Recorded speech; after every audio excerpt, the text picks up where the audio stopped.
ओम नमः शिवाय मित्रों, मैं सीमा। मेरे चैनल ओम स्वर साधना में आप सभी का स्वागत है।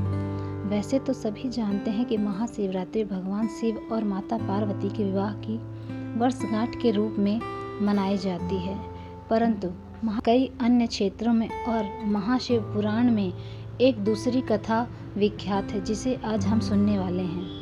आज हम महाशिवरात्रि की व्रत कथा और उसके महात्म के बारे में जानेंगे, जिसे पढ़ने और सुनने मात्र से ही आपके कई विघ्न दूर हो जाते हैं। तो कथा इस प्रकार है। एक बार माता पार्वती ने भगवान शंकर से पूछा, ऐसा कौन सा श्रेष्ठ तथा सरल व्रत पूजन है जिससे मृत्युलोक के सभी प्राणी आपकी कृपा सहज ही प्राप्त कर लेते हैं। उत्तर में शिवजी ने पार्वती को शिवरात्रि के व्रत का विधान बताकर यह कथा सुनाई।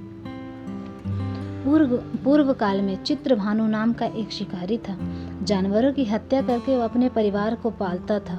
वह एक साहूकार का कर्जदार था, लेकिन उसका ऋण समय पर ना चुका सका। क्रोधित साहूकार ने शिकारी को शिव मठ में बंदी बना लिया। संयोग से उस दिन महाशिवरात्रि थी।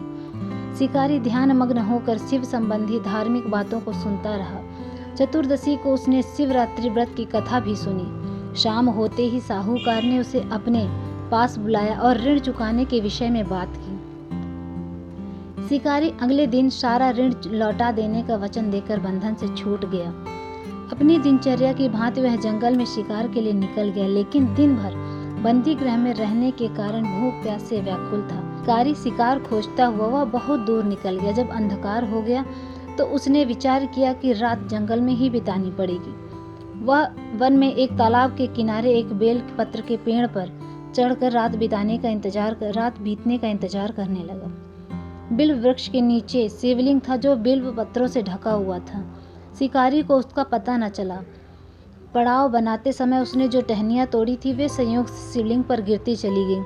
इस प्रकार दिन भर भूखे प्यासे शिकारी का व्रत भी हो गया और शिवलिंग पर बिल्व पत्र भी चढ़ गए। एक प्रहर रात्रि बीत जाने पर एक गर्भिणी हिरनी तालाब पर पानी पीने पहुंची। शिकारी ने धनुष पर तीर चढ़ाया। ज्यों ही प्रत्यंचा खींची, हिरनी बोली, मैं गर्भिणी हूँ, शीघ्र ही मैं प्रसव करूंगी। तुम एक साथ दो जीवों की हत्या करोगे, जो ठीक नहीं। मैं बच्चे को जन्म देकर शीघ्र ही तुम्हारे समक्ष प्रस्तुत हो जाऊंगी, तब मार लेना। शिकारी ने प्रत्यंचा ढीली कर दी और हिरनी जंगली की झाड़ियों में लुप्त हो गई। प्रत्यंचा चढ़ाने तथा ढीली करने के उक्त कुछ बिल्व पत्र अनायास ही टूटकर शिवलिंग पर गिर गए। इस प्रकार उसने अनजाने में ही प्रथम प्रहर का पूजन भी संपन्न हो गया। कुछ ही देर बाद एक और हिरनी उधर से निकली। शिकारी की प्रसन्नता का ठिकाना न रहा। समीप आने पर उसने धनुष का बाण चढ़ाया। तब उसने देखा हिरनी ने विनम्रता पूर्वक निवेदन किया, हे शिकारी, मैं थोड़ी देर पहले ऋतु से निवृत्त हुई हूँ, कामातुर विरहिणी हूँ, अपने प्रिय की खोज में भटक रही हूँ। मैं अपने पति से मिलकर शीघ्र ही तुम्हारे पास आ जाऊंगी। शिकारी ने भी उसे भी जाने दिया। 2 बार शिकार को खोकर उसका माथा ठनका। वह चिंता में पड़ गया। रात्रि का आखिरी पहर बीत रहा था। इस बार भी धनुष में से लगकर कुछ बिल्व पत्र शिवलिंग पर जा गिरे तथा दूसरे पहर की पूजा भी संपन्न हो गई। तभी एक अन्य हिरनी अपने बच्चे के साथ उधर से निकली। शिकारी ने इस बार वह स्वर्णिम अवसर था। शिकारी के लिए यह एक स्वर्णिम अवसर था। उसने धनुष पर तीर चढ़ाने में देर नहीं लगाई। वह तीर छोड़ने ही वाला था कि हिरनी बोली, हे शिकारी, मैं इस बच्चे को उसके पिता के हवाले करके लौट आऊंगा। इस समय मुझे मत मारो। शिकारी हंसा और बोला, सामने आए शिकार को छोड़ दूं? मैं ऐसा मूर्ख नहीं हूँ। इससे पहले मैं 2 बार अपना शिकार खो चुका हूँ। मेरे बच्चे भूख प्यास से व्यग्र हो रहे होंगे। उत्तर में हिरनी ने फिर कहा, जैसे तुम्हें अपने बच्चों की ममता सता रही है, ठीक वैसे भी मुझे है। हे शिकारी, मेरा विश्वास करो, मैं इन्हें इनके पिता के पास छोड़कर तुरंत लौटने की प्रतिज्ञा करती हूँ। हिरनी का दुख भरा स्वर सुनकर शिकारी को उस पर दया आ गई। उसने उस मृग को भी जाने दिया।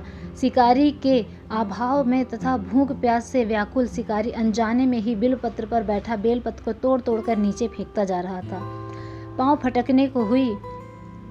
फटकने को हुई तो एक हष्ट पुष्ट मृग उसी रास्ते पर आया। शिकारी ने सोच लिया था, इस शिकार को अवश्य करेगा। शिकारी की तनी प्रचन्नता देखकर मृग विनीत स्वर में बोला, हे शिकारी, यदि तुमने मुझसे पूर्व आने वाली 3 मृगनियों तथा छोटे बच्चे को मार डाला है तो मुझे भी अविलंब मार डालो, ताकि मुझे उनके वियोग से क्षण भर भी दुख न सहना पड़े।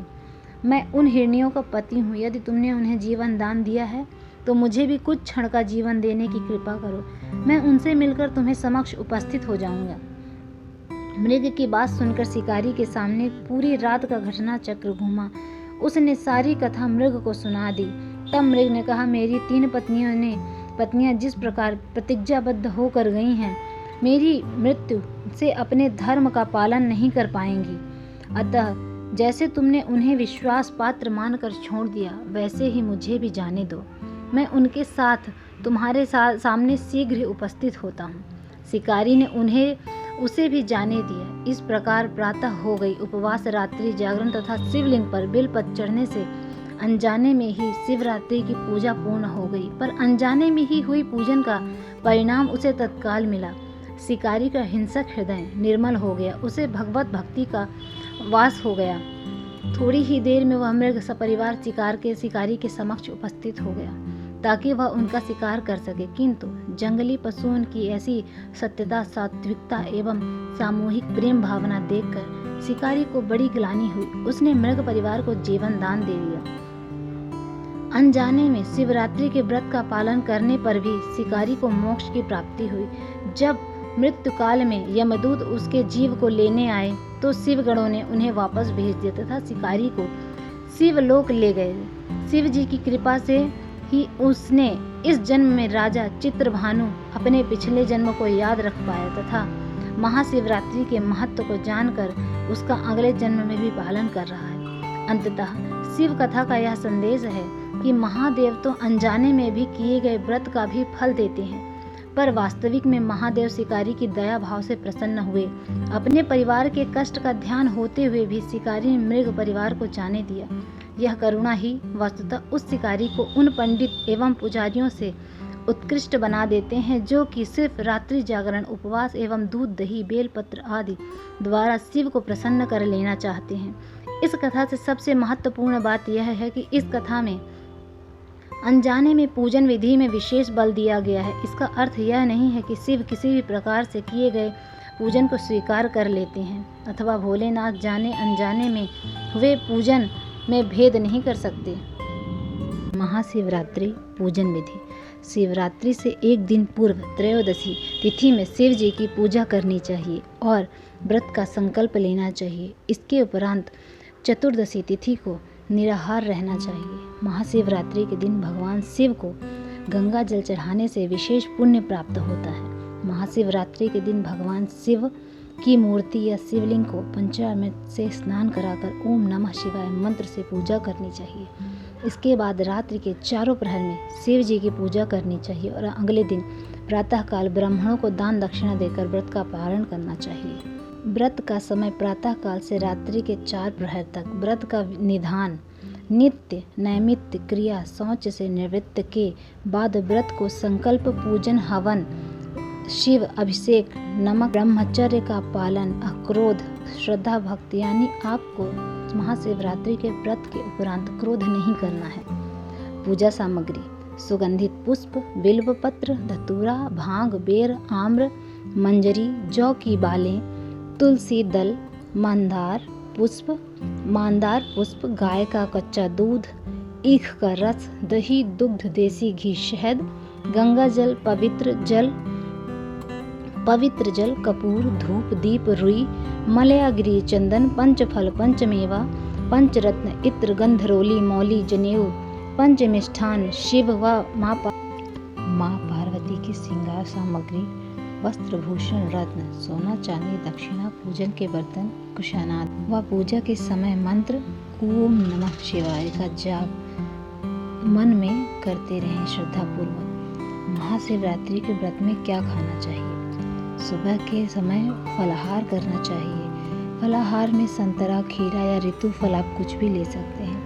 महाशिवरात्रि के व्रत में भी सात्विक भोजन करना चाहिए। अगर स्वास्थ्य संबंधी समस्या ना हो तो बिना नमक के भी यह व्रत किया जा सकता है। ओम नमः शिवाय।